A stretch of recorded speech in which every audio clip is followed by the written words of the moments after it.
Okay.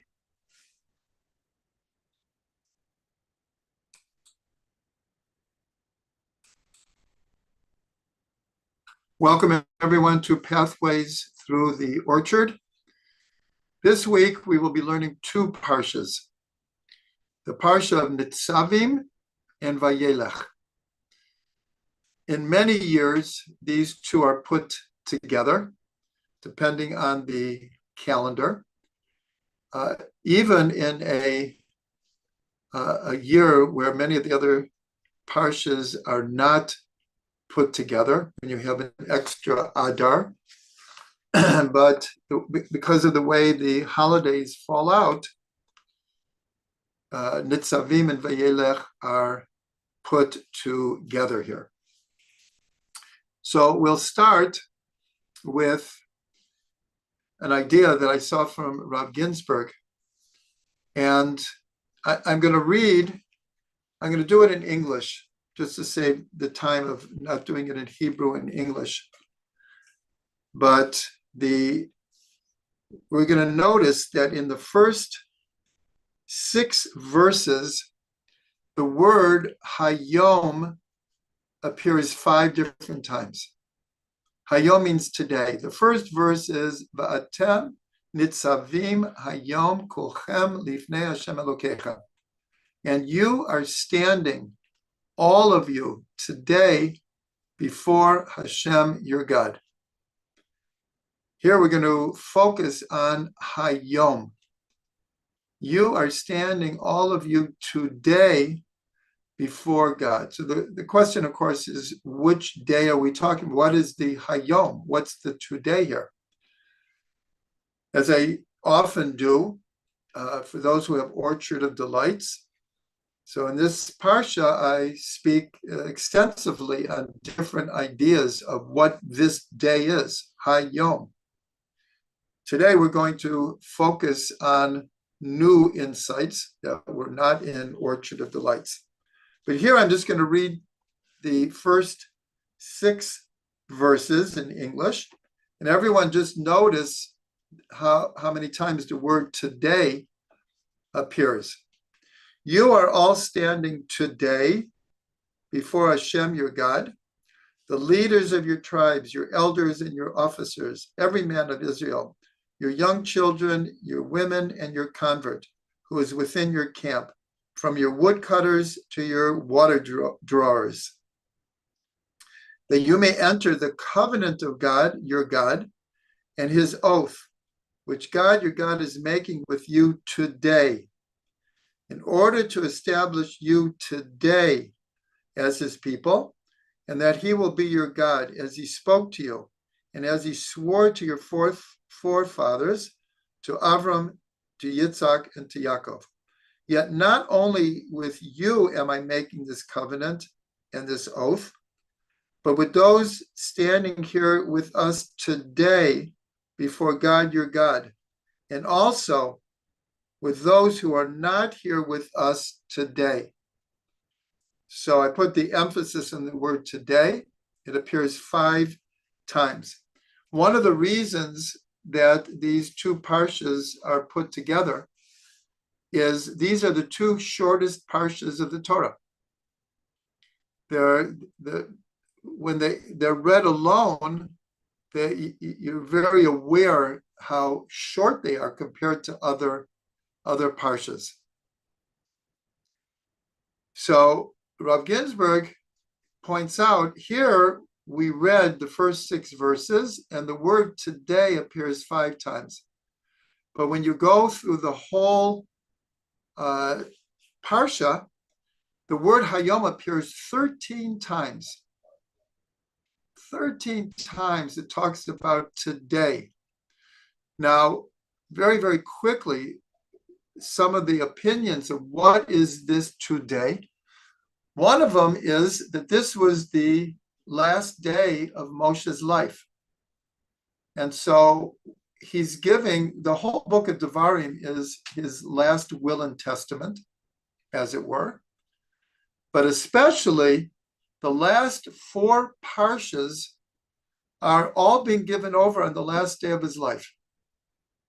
Netzavim, Vayelech, Azinu, and Zota Bracha.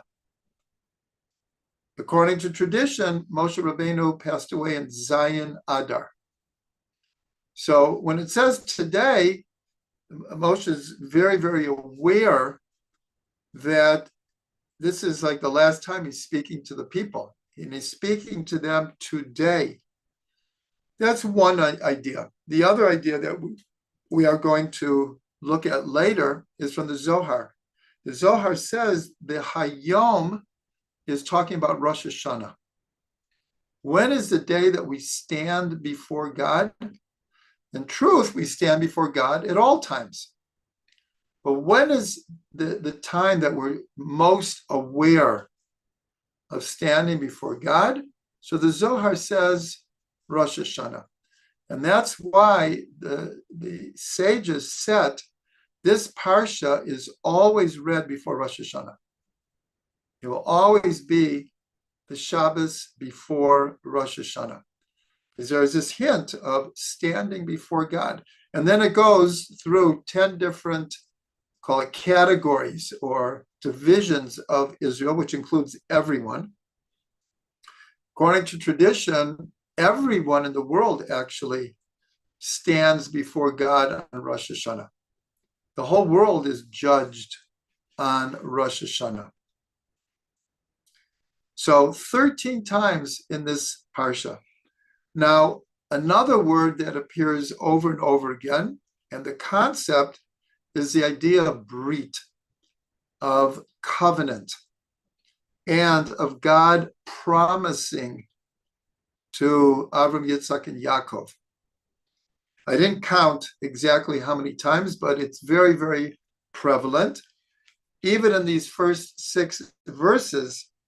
So it says that you may enter the covenant of God, your God, and his oath, again, this promise, which God, your God, is making with you today. And then it says it again. Yet not only with you am I making this covenant and this oath, but with those standing here with us today before God, our God, and also those who are not here with us today. So the question is obviously asked, who are they talking about who are not here today? And so the answer is the soul of every Jew who would ever be born is included in this covenant that is being made. So that's why Moshe says, this covenant is being made with you who are standing here today, but also with every future generation. They are held by this oath and this covenant. Even though this parsha is one of the shortest, it is one of the most significant because the whole book of Devarim has a couple of themes. And one of the themes is blessing and curse. And the concept of the historical flow that encompasses past, present, and future. So before we get to that, so first we'll look at the significance that the word Hayom is used 13 times. 13, of course, is the same gematria as Ahava, of love. And the idea of a brit, of a covenant between God and the Jewish people, the covenant is an expression of God's love. This is not an ordinary relationship. A covenant is an unbreakable, eternal type of covenant oath relationship. And it's based on love. And it goes back to Abraham. That's why it's mentioned here in the parsha. God says that the oath that I made to Avram, Yitzhak, and Yaakov, because it all starts from Abraham. And he was commanded with the covenant of circumcision, but he was also in what's called Brit Ben Abatarim, in the covenant of the pieces. So God made a covenant with Avram on the land of Israel, that the land of Israel would be the eternal homeland of the Jewish people.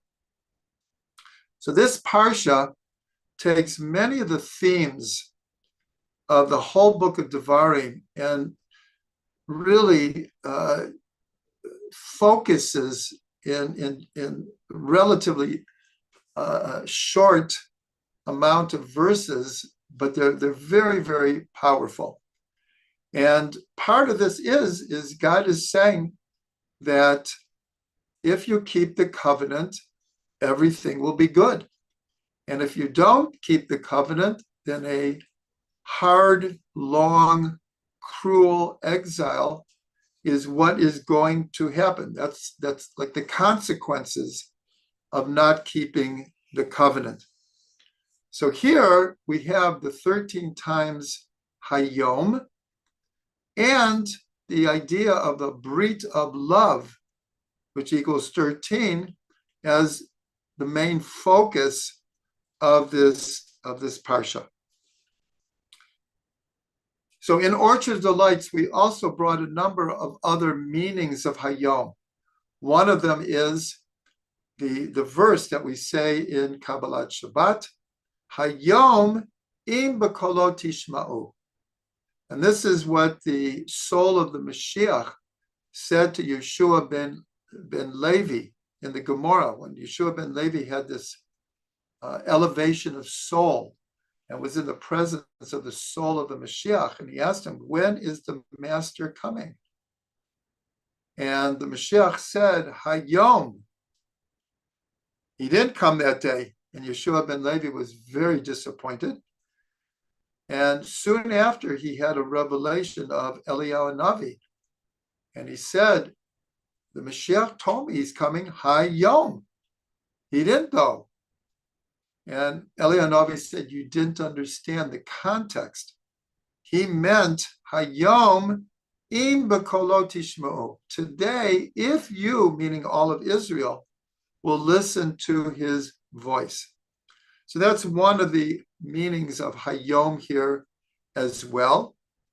And in one of the Psalms, so God says to David, Hayom yoladaticha. Today I have given birth to you. So for those who were here at the beginning, when I blew the shofar, and I explained that the secret of the shofar is connected to the number 9.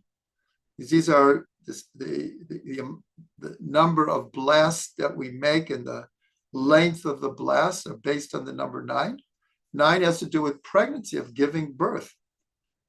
And so in a certain way, Rosh Hashanah, we are trying to give birth to ourselves in a new year, a rebirth. And so God says to David, Hayom yoladaticha. And that Hayom is every day. So I'm going to add a few more Hayoms here, because what we're going to try to understand is what we'll call the eternity of time, or the elasticity of time, where past, present, and future are all melded together. In God's eyes, the way we understand it is past, present, and future are ever present and revealed before God. And that's why the letters of God's name, a Yud and a Hey and a Vav and a Hey, are the letters for the words of past, present, and future in Hebrew. Haya, Hoveh, Yiyah. Those three all are made up of the same letters of God's name, because for God, time, God is the creator of time, and in a sense is outside of time. God manifests in every point of time, but God is also outside of time. He's the creator of time. And so this idea of Hayom, Moshe is saying over and over again, Hayom, Hayom, Hayom. This is the idea of the type of day that includes the past, all the way back to the covenant that God made with Avram, Yitzchak, and Yaakov, to the future when Mashiach comes. And so in a couple of parshas, the last parsha of the Torah, so God tells Moshe to go up to the mountain, and he showed him all of Eretz Yisrael. He was on Har Nevo. Now, whether he saw it physically or spiritually, it's a combination of both, but it says that he showed him different parts of Eretz Yisrael, ad hayam ha'acharon, until the last sea, which presumably is the Mediterranean. The Rashi says that is the simple understanding, but Rashi brings the opinion, don't read it Yam Ha'acharon, read it Yom Ha'acharon, meaning the last, not the last sea, but the last day.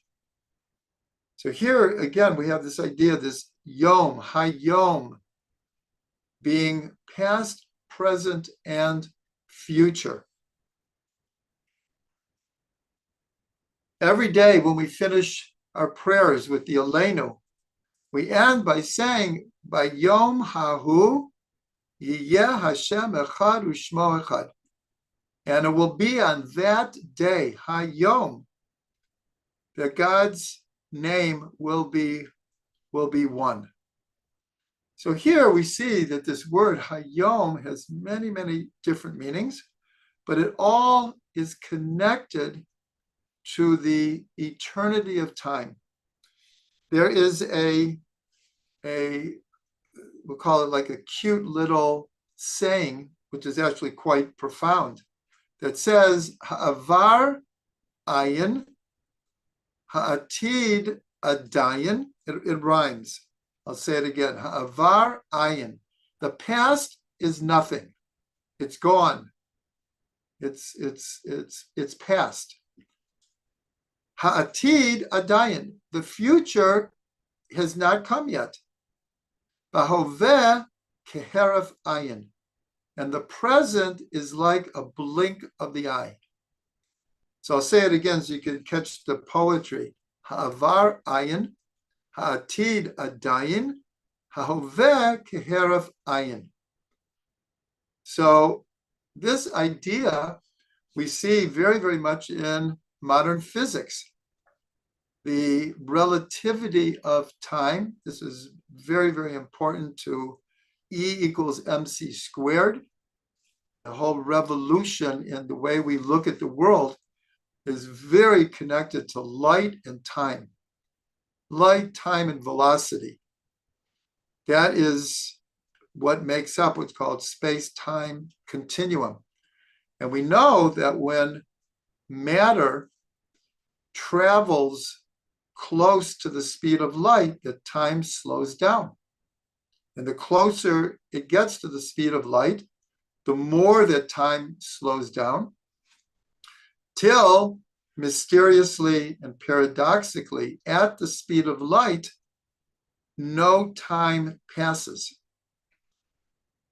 And that is a headful to get to understand that reality, that no time passes at the speed of light.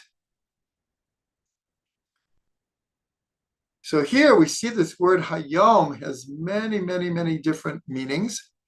But here we're focusing especially on the idea of the eternity of the Torah, that we know that there's this concept called Ein Mukdam v'Muchar b'Torah. There's no before and after in the Torah. What does that mean? That sometimes when we're reading a parsha, there'll be something that's not in chronological order. And Rashi will point it out, the sages pointed it out, that we do have a continuum in the Torah, but sometimes all of a sudden we'll have a parsha that is not in a chronological order. And therefore they have this term, there's no before and after in the Torah. We also know that only in biblical Hebrew, not spoken modern Hebrew, when you put a vav before a verb, if the verb is in the grammatical form of the past, but it has a vav before it, you read it as if it's the future. And the opposite, if you have a verb that's written in the future tense, but there's a vav before it, you read it as if it's in the past. And this is giving the Torah this eternal type of feeling that past, present, and future is existent at every moment. And that's why a person can have what we'll call an eternal moment, where it's not something you can measure on a clock, a watch, but a person can experience something that it's like a dream.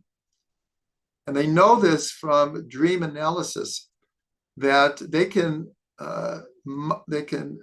mark by the brain waves what type of sleep you're in and when you are dreaming. So many times a person is dreaming for 10 minutes, and yet their experience could be hours, years, lifetimes in that 10 minutes. Now that's in a subconscious, unconscious state, but there's also that idea in conscious state that a person, even some of you at this moment, as you're listening to this, your mind might be flowing into the past. You're in the present. You might even be hearing my voice. This is just an example. But your thoughts have slipped into the past or the future, anticipating or planning or visualizing the future in the present. And so therefore, in human consciousness, we also have this idea of past, present, and future can be at the same time.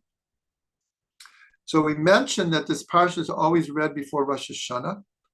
And this is a big part of the experience of Rosh Hashanah, and especially of hearing the shofar. That for those of you who have the art scroll, Rosh Hashanah, Machzor. So you'll see before the blowing of the shofar, Rabbi Sadia Gaon, he was one of the leaders of the Jewish people in Babylonia, approximately 1,000 years ago. You'll see that he lists 10 different places or ideas that are connected to the shofar. And they span that the shofar is a sound of crying, danger, exile, and at the same time, it's a sound of redemption and joy and Mashiach. But also, we see the span of the shofar at Mount Sinai.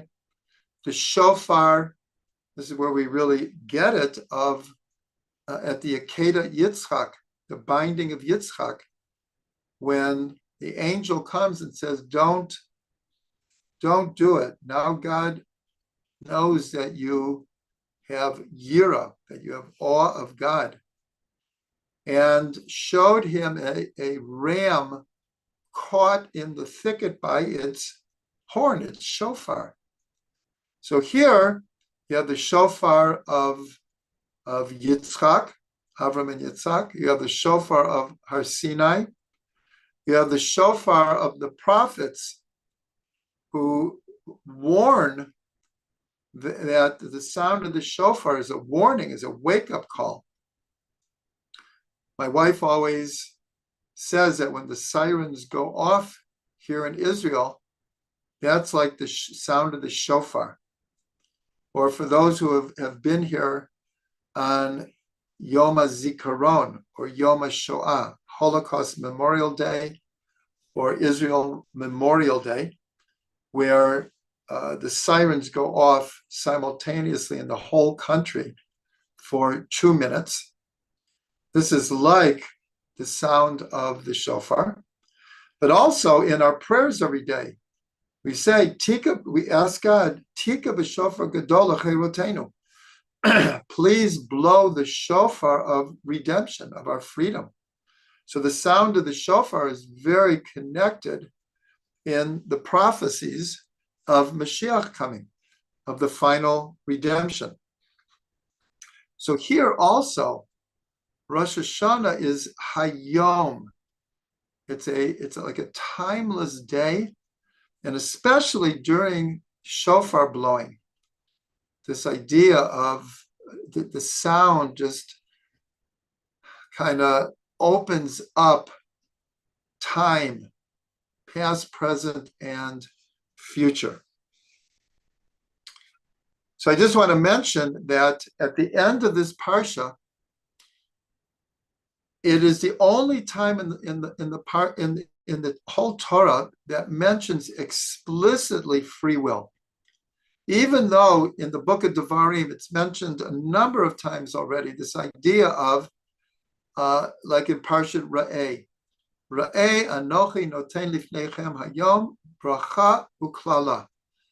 See, look, today I am putting before you a blessing and a curse.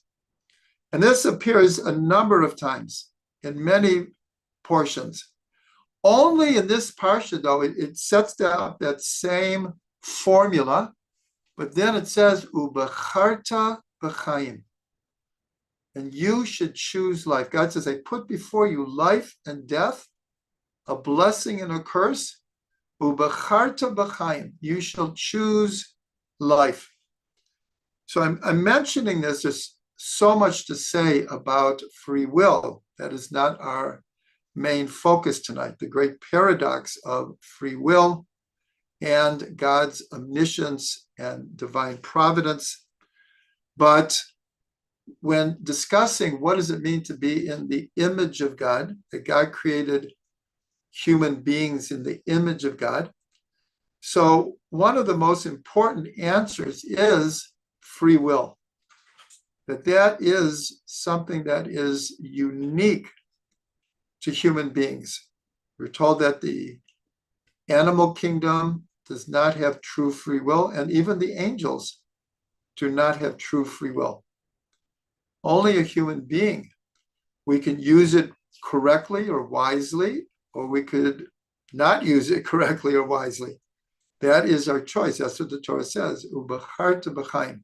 But so the reason I'm mentioning this in connection with Hayom, and like God said to David HaMelech, Hayom yoladaticha. Today I have given birth to you. So this is like the idea, the formula of tshuva. That when a person, this is from the Rambam, Maimonides, that when a person does tshuva, it's as if they become a new person. They become reborn, a new person. And so here we've discussed this before, where the sages say, Ein mazal Yisrael. There is no influence or predetermination of the stars for a Jew. Ein mazal Yisrael.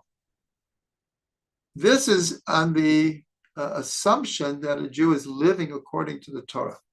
If a Jew does not live according to the Torah, in potential, they still have that they can rise above any, not just astrological influence, any influence.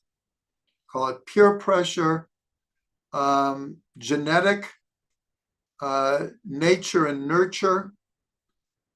And this is the true meaning of free will. And so here in relationship to time, that's what I just want to get to, that we're not bound by our past, and we are not bound by the consequences of our past that lead to our future, because every action in the past or the present has consequences. Mida keneged mida, measure for measure. But ultimately, we are above any of those influences. And Rav Ginsburg adds that in modern psychology today, I'm not saying all psychology, but there's a very, very strong influence, and there is certainly a reality to this, is that what happens to a young child in their formative years, and we're talking about even until age 1 or 2, when most of us have absolutely no memory. Some of us can come up with 1 or 2 memories from when we're 1 or 2 years old, if any. But so much of our personality and reactions are based on those formative years that we don't even remember. But this also we can overcome, that there is an influence of our early years, our nature, and that's the nature, the nurture, that we can even overcome the unconscious that's way deep hidden in the past, but affects everything in the present, which affects the future.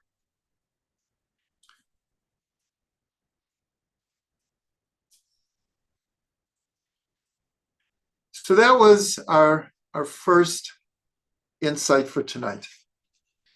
Now, because we're doing 2 parshas, so that is what I wanted to give over for parshat Netzavim.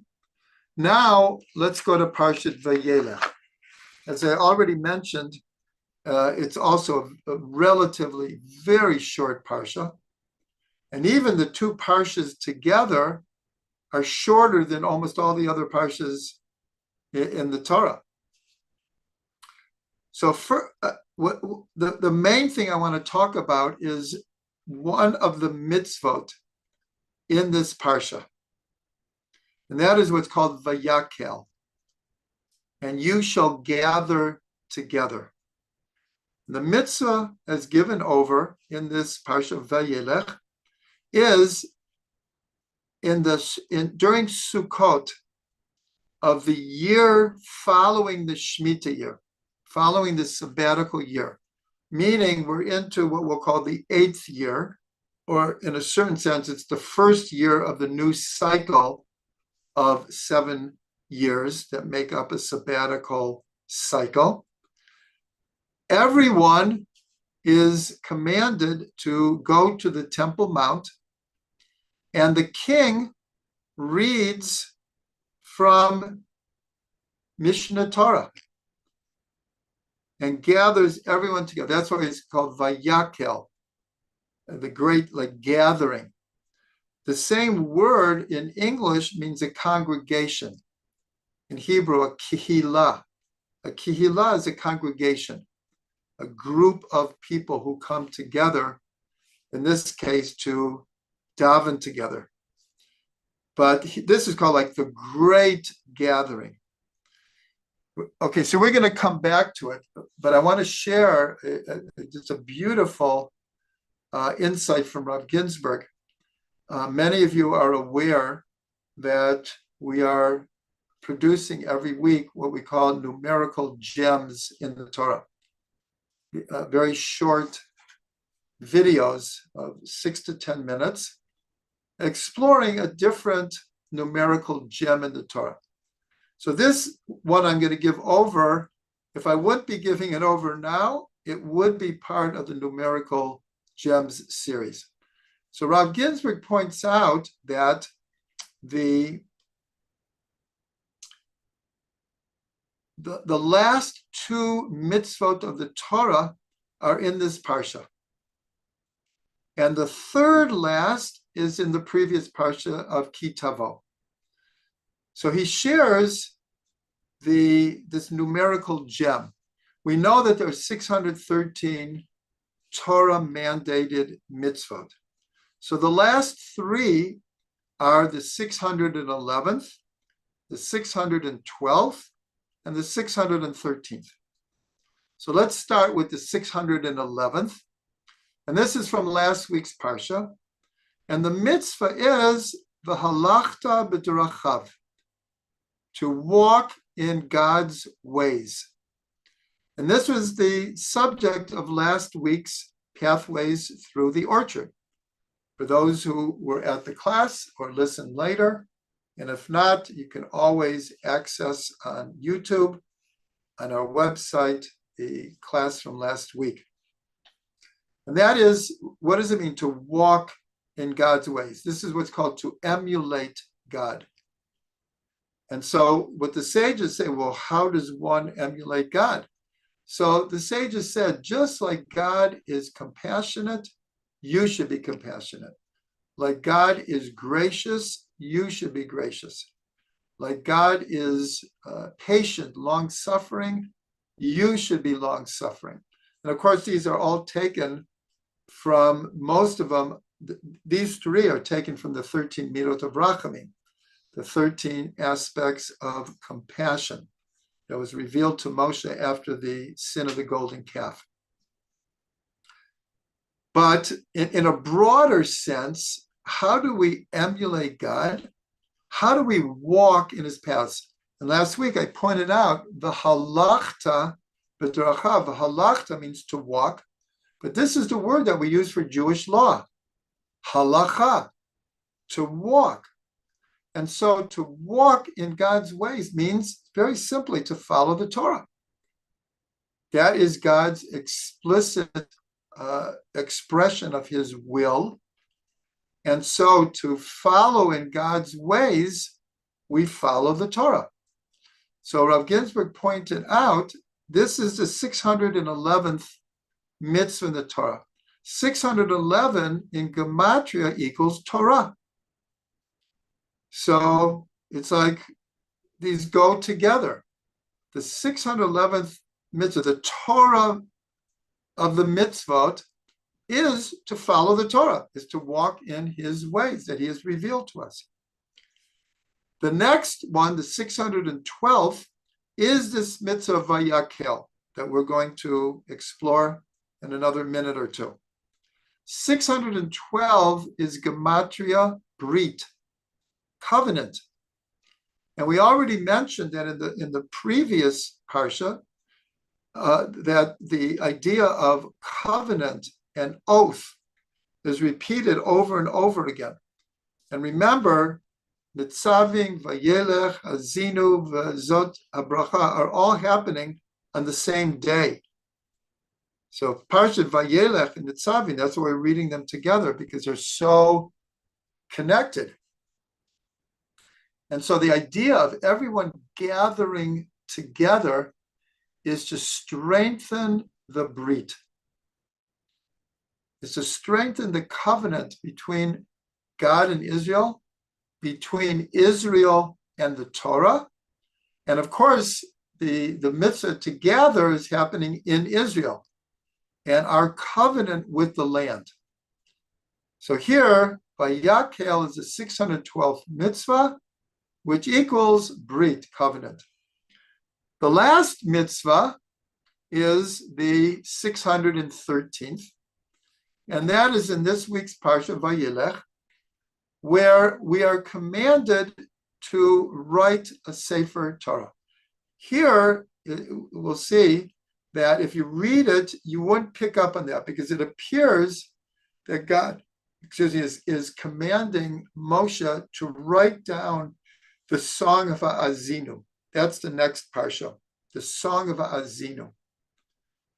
But the way that it's written, the way that the oral Torah was passed down, it means that not only should Moshe Rabbeinu write down the song of the Torah, but it means the entire Torah. And that we'll see in the last parsha that Moshe did write down the whole Torah. And we'll see actually in this parsha also.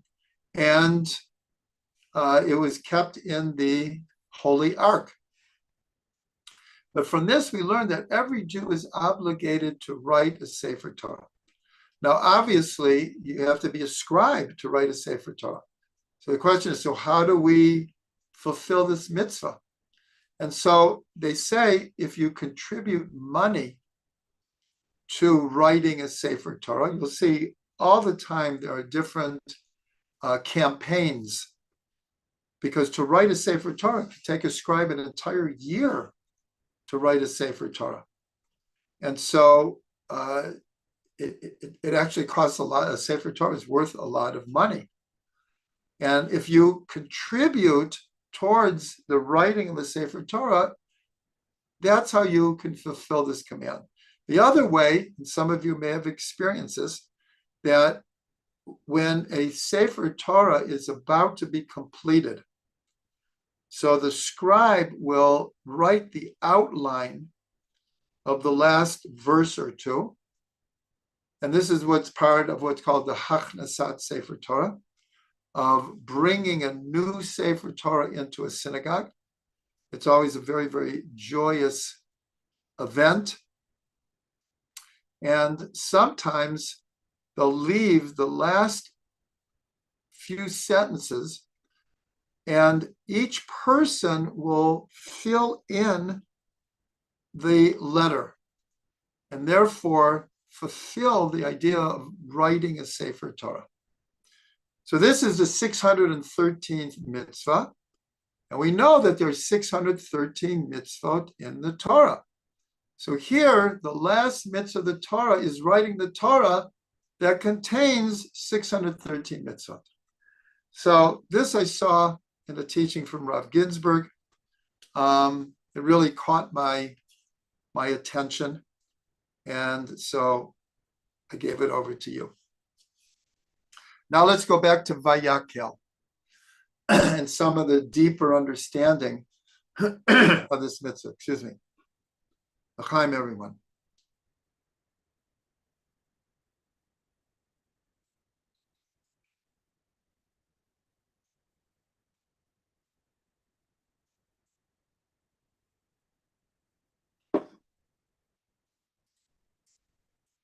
As I mentioned, this mitzvah happens during Sukkot in the year following the Shemitah year. So in a certain way, it could be thought of as the first year of the next cycle, but it also has an aspect of the eighth. And we know that 8 in Torah and Judaism always represents one beyond the natural cycle of 7. It represents eternity. Many people have mentioned that the number 8, when it's turned on its side, is the sign of infinity. So the number 8, which is very connected to covenant. That's why circumcision is on the 8th day. It's one beyond an ordinary relationship. Again, circumcision represents the covenant between God and the Jewish people, which is beyond a natural type of relationship. It's an eternal, unbreakable type of relationship. So there is a tradition that, again, it's not in contradiction with other traditions, that Mashiach will come after a Shemitah year. But this is supposing that we keep the Shemitah. And that's why it's very connected to another tradition, that if all of Israel would keep 2 Shabbases, 2 consecutive Shabbases, Mashiach would come. The idea is, one is 2 Shabbases right next to each other. The other is keeping an entire Shemitah year. But the idea, in a sense, is the same. The idea there's a deep connection between Shemitah, which is a Shabbat. It's called a Shabbat Lashem, a Shabbat for God. It's a Shabbat for the land, but it's also called a Shabbat for God. So Shabbat and Shemitah are obviously connected. One is every seventh day, one is every seventh year. So this gathering of Vayakel represents, in a certain way, redemption. That everyone gathers together and is unified through the king. And remember, we talk about Mashiach as Melech HaMashiach, the Messianic king. So the king of the time represented the future full manifestation of Mashiach ben David, David HaMelech, King David.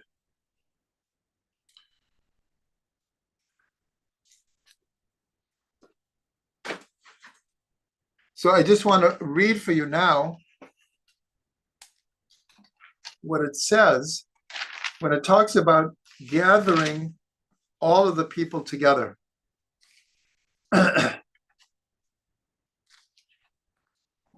So it says like this. I'm not going to read the whole passage, but it says that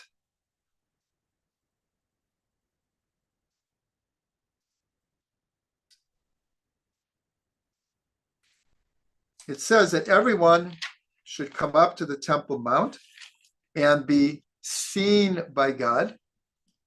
And then it says like this, V'hakel et ha'am, you should gather the people, ha'anashim v'nashim, the men and women, v'hataf v'gercha asher b'sharecha, and the children, and taf usually means even little babies, and the convert that is in your gates. L'man yishma'u l'man yilmadu, that you should hear and you should learn. V'yar'o et Hashem Elokechem v'shamru la'asot et kol divrei Torah, that you should learn to have fear of God, to have awe of God, and to fulfill all of the Torah. So the question is, and Rashi addresses this, why would we bring little children? Again, if it meant like a child 5 or 6 or 7 years old, it might say yeled. Taf is usually used for little babies who are not going to understand anything, really. The question is, why bring them? So Rashi says is to give merit to those who bring them.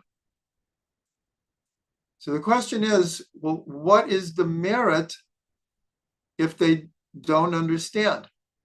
And so here there is a story in the Talmud that one of the mothers of a baby who became a sage, she used to take the baby, like in the cradle, to the Beit Midrash, to where they were learning Torah, so the baby could absorb the sounds of Torah. So this is actually a very, very deep thing. What Rashi is saying, if we didn't have modern research, we may not understand fully what this means. And I already mentioned it before, that this idea that the way that we're brought up from a tiny baby has an enormous effect on us, and we don't remember. It's like, I'm just thinking an example, but you could think of a million examples. Let's say a little baby, there is a clap of thunder, like really thunderous, and it starts, is scared out of its wits and is crying and everything, and a few minutes later is calmed down. But it could be, again, this is just an example. We could think of a million things like this, that every time this person in the future hears a loud sound, they might go into not just a usual like momentary fright, but it could set off all kinds of psychological, emotional kind of things. The child has no idea where, the adult has no idea where it's coming from. Or let's say a child once ate a pickle and it threw up because of the pickle. And then years later, it's just like anytime you put a pickle, and they don't remember that's why they don't like pickles. Again, these are maybe very trite examples, but the idea is we know psychologically that this idea of even bringing the little children that they should be at this event is going to have an effect on them. Not just it gives merit to those who bring the little children, but it actually has an effect on them. And I'm sure some of you have read this kind of research. They now say like 100% that a fetus in the womb is affected by everything that's happening around it, by sounds. Certainly, if the woman is smoking, is doing drugs, is drinking alcohol, these have physical effects on the child. But they say also that if a child from the womb is hearing beautiful music, it actually has a deep effect on their whole psyche. So this is like alluded to here with the question of why bring the little tiny babies?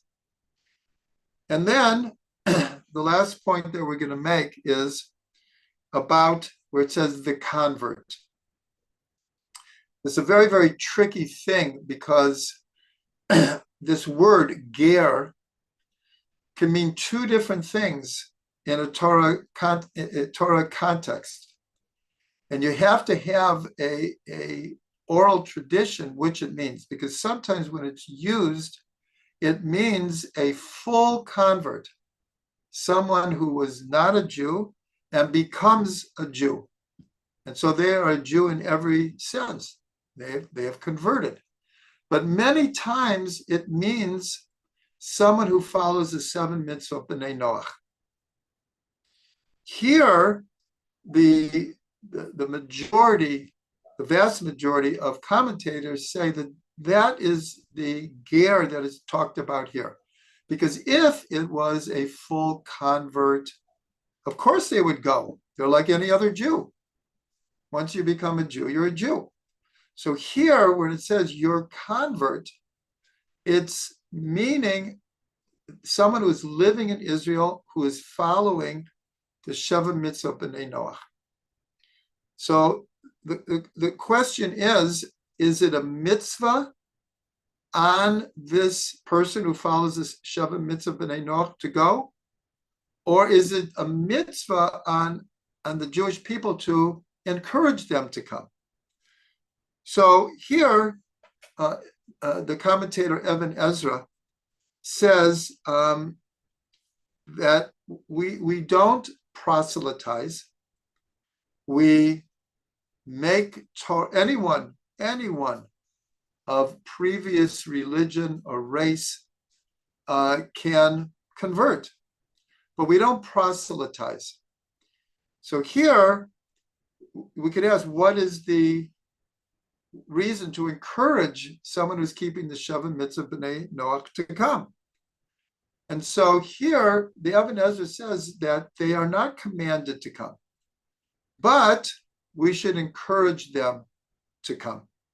We should encourage them to come so that if they're keeping the Sheva Mitzvah B'nai Noach, They're doing it because they are connected to the Torah and to God, and they've renounced idol worship, and they're in a certain way keeping the basic 10 Commandments.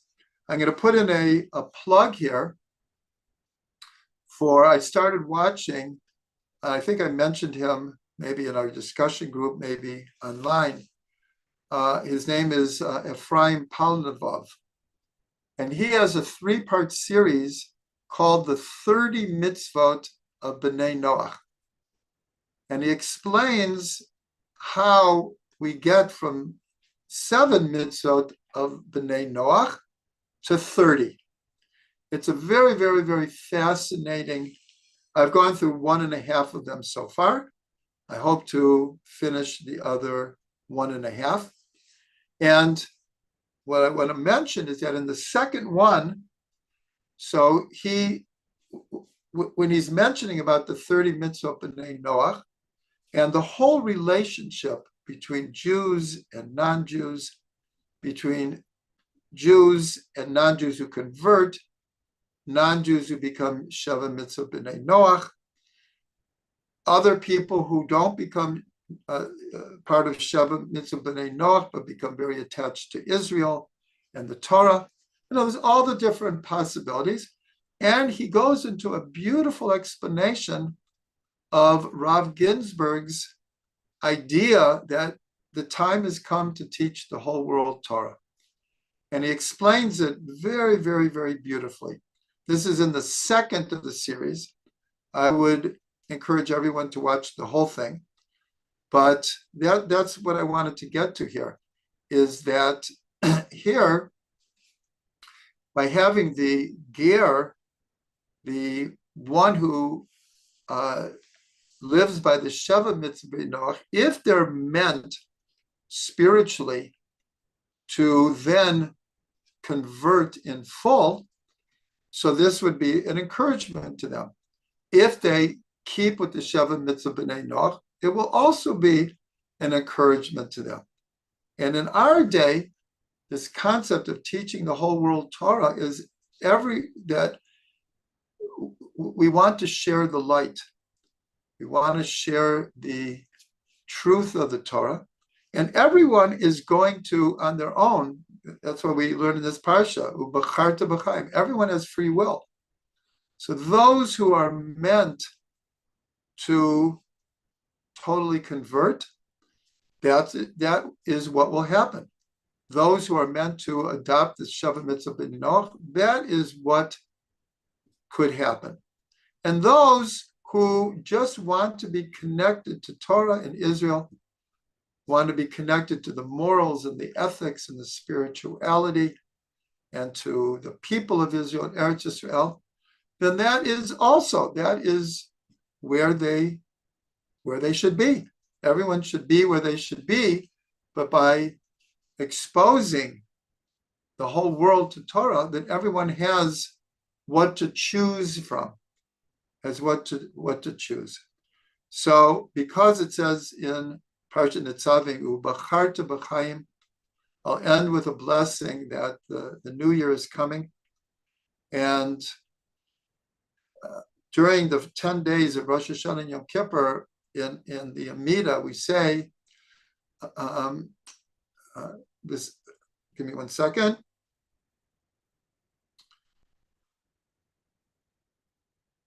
V'zacharta b'chaim, melech chafetz b'chaim, v'kadveinu b'sefer chaim, l'man chai Elokim chaim. Remember us, God, for life, and write us in the book of life, the God of life.